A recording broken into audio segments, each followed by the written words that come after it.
22號線咧，佢站點首通段並唔係太多嘅啫，只有1、2、3、4個站咁大把。嗱，下一站咧就叫市廣路啊！市廣路啱先亦都同大家講過啦，其實就係祈福新村啦，係咪好快咧？Hello， 各位觀眾大家好啊！而家係7點45分啊，前邊咧係醫院，咁咧我就要去驗核酸。咁啊，究竟係咩事咧？我驗完核酸再同。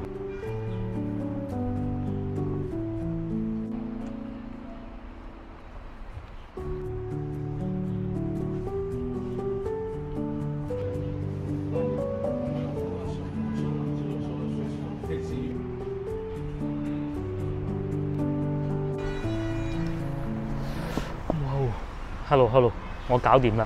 而家咧先係8點鐘，咁啊話説咩事咧？同大家講下啦。琴晚我接咗一個電話，咁啊佢話係流調人員，即係流行病學調查人員啦，就話我早幾日喺清遠一個服務區嘅時候咧，咁我當時咪喺清遠拍片嘅，清遠嘅服務區嘅時候啊，裏邊曾經出現過一個確診嘅患者啊。咁佢就問咗我好多問題啦，去嗰邊啊各種嘅，咁啊還好，我而家仲未變黃碼或者綠碼，但係基於呢個情況咧，對自己也負責，對屋企人負責，對社會嘅負責啦，所以今朝一早啊起身我就過嚟呢度驗核酸。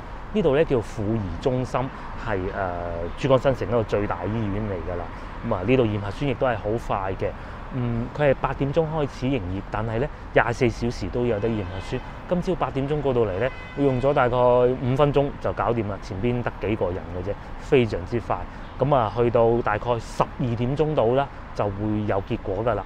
咁啊，因為我要拍攝，我又唔想影響到後邊嘅工作㗎嘛，咁啊，所以快快脆脆過嚟驗核酸。嗱，今集嘅影片咧係咁嘅，等我嘅核酸結果出咗之後咧，如果係冇問題嘅，我哋就會去坐新開嘅地鐵18號線啊。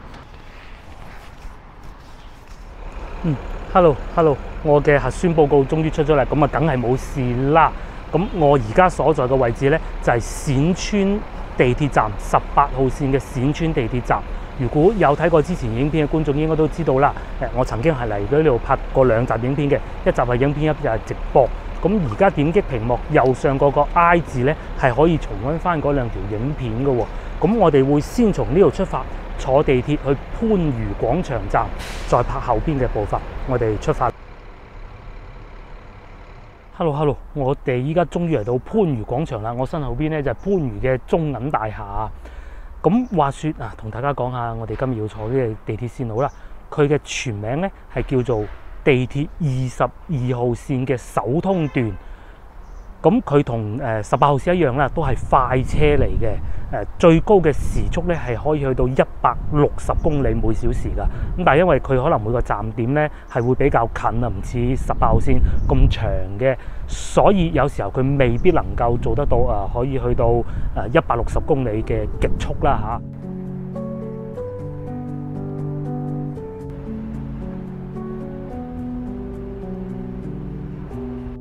咁首通段呢度咧係由我身後嘅番禺廣場站啦，一路去到陳頭崗站嘅。廢話少講，我哋去坐地鐵。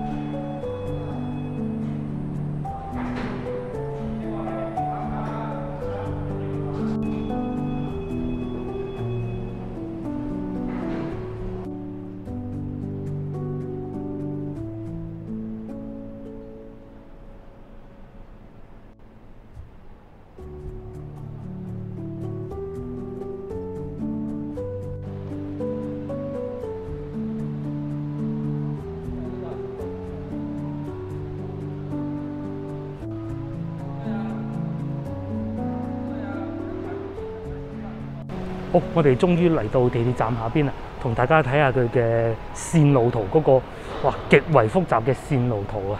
首先，我哋而家咧就所在位置係番禺廣場啦，佢亦都係廣州其中一個有3條換乘線路嘅站點嚟嘅。咁會有18號線啦、3號線啦，同埋我哋今日要坐嘅22號線啊。22號線咧，佢站點首通段並唔係太多嘅啫，只有1、2、3、4個站咁大把，全程坐完咧唔到20分鐘總站係陳頭崗啊。咁啊，除咗大家比較熟悉嘅番禺廣場站之外咧，其實仲有呢個市廣站。唔知大家知唔知道市廣站即係邊度咧？其實就係祈福新村啊。咁佢其實係起過幾個名嘅，好似話叫做祈潘站啊、祈福站都嘗試用過，最尾決定咗用市廣站。咁呢條線路咧，22號線首沿段啊，開通最大得益，咁啊，梗係祈福新村嘅居民啦。喺呢度祈福新村坐地鐵，如果去到珠江新城啊，換22號線換珠江新城嘅話咧，去到譬如話冼村啦，大概淨係需要20分鐘左右嘅啫。甚至乎你換成2號線去到呢個廣州南站換乘，去到公園前咧，亦都只需要35分鐘嘅啫。咁我記得以前咧，如果喺公園前要去祈福新村嘅話咧，個幾鐘頭啊，而且坐車好麻煩嘅。而家35分鐘就會到咯。咁22號線咧，當然唔會淨係得咁短啦。佢以後嘅計劃咧，仲會係去過好多地方嘅。譬如話，佢會經過洛溪新城啦、南浦嗰度啊，一路上翻到去，大家估下邊度？芳村啊，甚至乎繼續往北行咧，佢仲會經過永遠都仲未開嘅彩虹橋啦，最後係會去到機場㗎。睇完線網圖，我哋又嚟睇下佢嘅價格啦。咁佢嘅總票價咧，搭到去陳頭崗站咧，係需要5蚊嘅。我哋係點5蚊雞？點唔到咯。5蚊，咁我哋係可以去到陳頭崗站嘅。咁甚至乎我哋想去22號線祈福新村，祈福新村即係市廣站啦。反應都幾快喎嚇！係撳到出嚟啦。咁係需要3蚊嘅。咁而家我就同大家試下坐去陳頭崗站，坐4個站去陳頭崗，睇下嗰度有幾快去得到啊！我而家咧係未落月台嘅15點32分，我哋就以呢個作為標準，一路去到陳頭崗站揾個上到路面，睇下需要幾長時間啦。我估半個鐘頭應該到啦，因為連埋等車啊各種噶嘛，係咪？入站啦！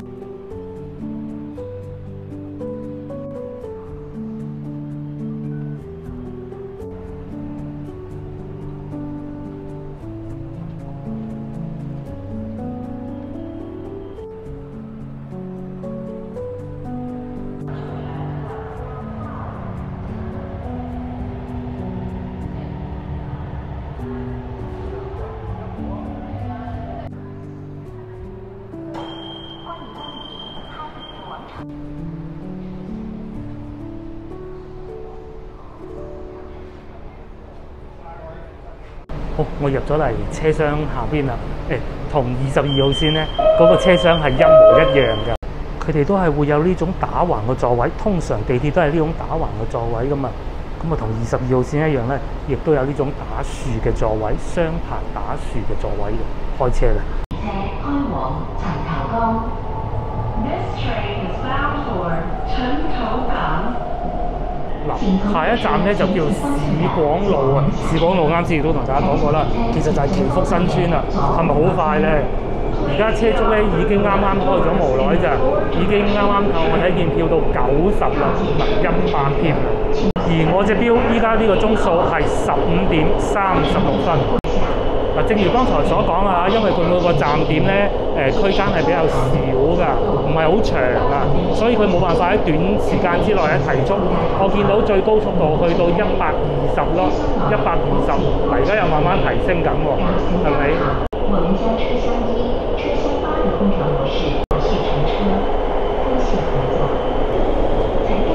都幾勁喎，已經提到130啦，我見到最高係130咯。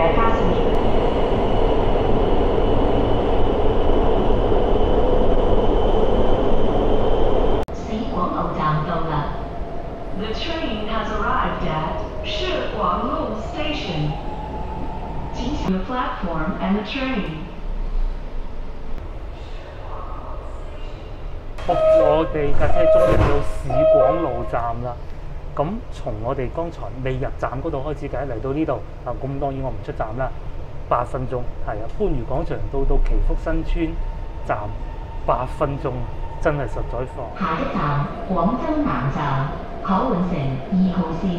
The next station is Guangzhou South Railway Station. The interchange with Line 2, Line 7, and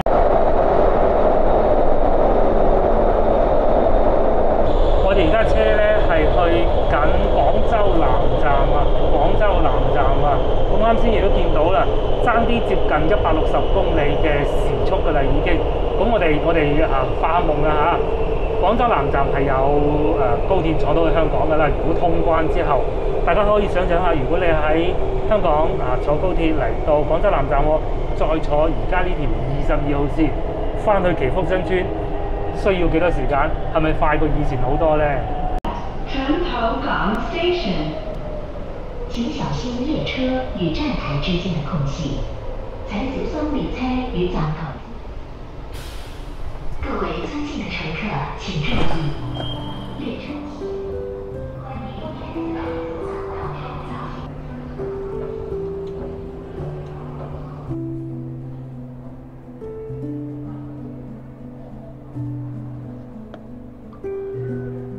好，我終於嚟到出咗站呢度啦，陳頭崗總站啊，咁前邊就係上路面嘅電梯啊，依家係51分啦，啱先我記得係23㗎係嘛？希望33嘅33左右，咁嚟到呢度確實咧係唔需要20分鐘嘅，實在好快。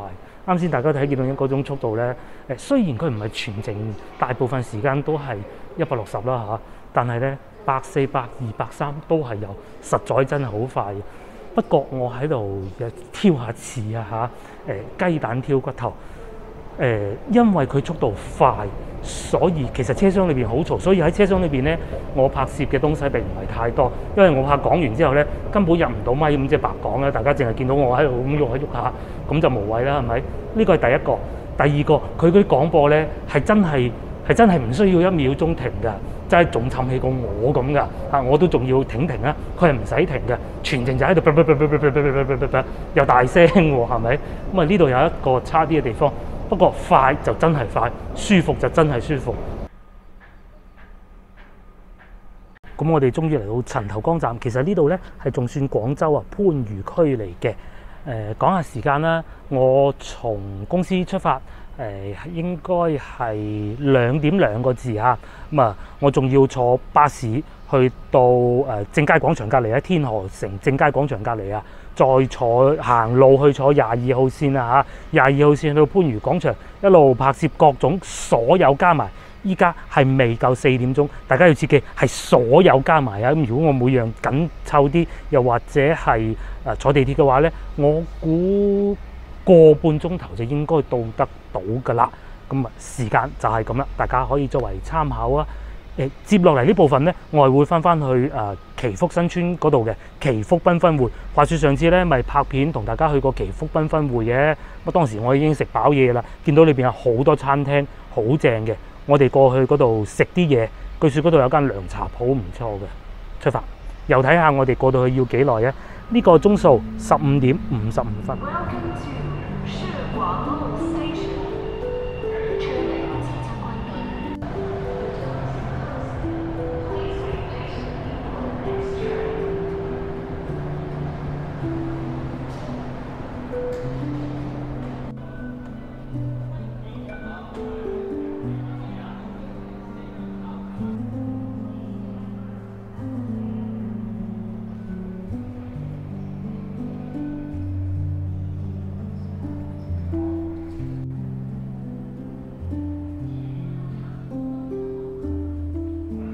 Hello， 我終於嚟到祈福繽紛匯。哇！啱先見到個女人咧，黃碼喎，係啊，即係佢嗰個通行碼咧係黃色喎，真係得人驚啊！不過唔緊要，我有48小時核酸報告嘅。由啱先陳頭崗站啦，未入站嚟到呢度，啱先係未夠4點嘅，而家係4點15分。我一路行一路講一路影嘅，係啊，咁啊大概15分鐘左右咧就會抵達㗎啦，真係快。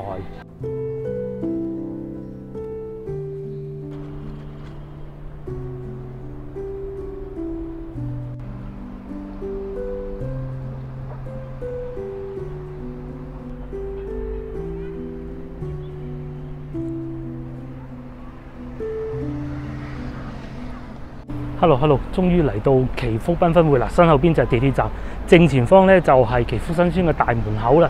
而且啱先咧喺我坐地鐵出嚟嗰個閘口上嚟咧，一上嚟就會去到坐樓巴嘅地方啊，非常之方便嘅啫。依家我哋去飲涼茶，咁我哋飲涼茶呢個鋪頭叫健生堂啊，好出名㗎。喺廣州我記得2到3間鋪頭嘅，喺我屋企樓下有一間，我都唔知點解我要專程走嚟呢度飲涼茶，係啦，快啲過去啦！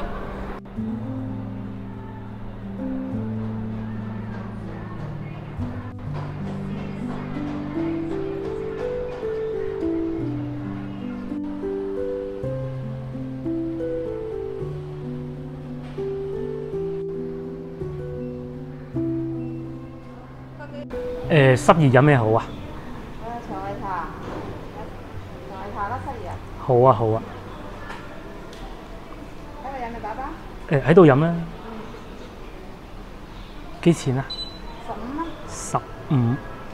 哦，腸胃茶啊，清熱燥濕嚟啱啊，好濕熱嘅我個人，又食得垃圾嘢都，天氣都係咁，係嘛？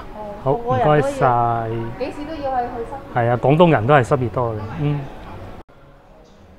買咗杯涼茶飲，15蚊嚇。其實我都好耐未飲過涼茶，雖說屋企樓下就有一間啫，我都唔知點解要嚟到祈福飲啊嚇。飲下又不妨嘅，呢個叫腸胃茶，去濕熱好喎。我原先咧以為阿姨會介紹我飲去濕茶嘅，不過唔緊要啦。據說以前咧喺淘金嗰間鋪啊，佢哋嗰個服務員姐姐咧，仲會睇下你條脷，咁啊，然之後判斷下你係咪濕熱嘅，咁樣再俾啲茶你飲。咁同埋咧唔算太苦喎呢個涼茶。咁如果係太苦飲24味嗰啲咧，佢係要配一個嗰啲叫陳皮俾你食嘅，咁呢個唔需要嘅。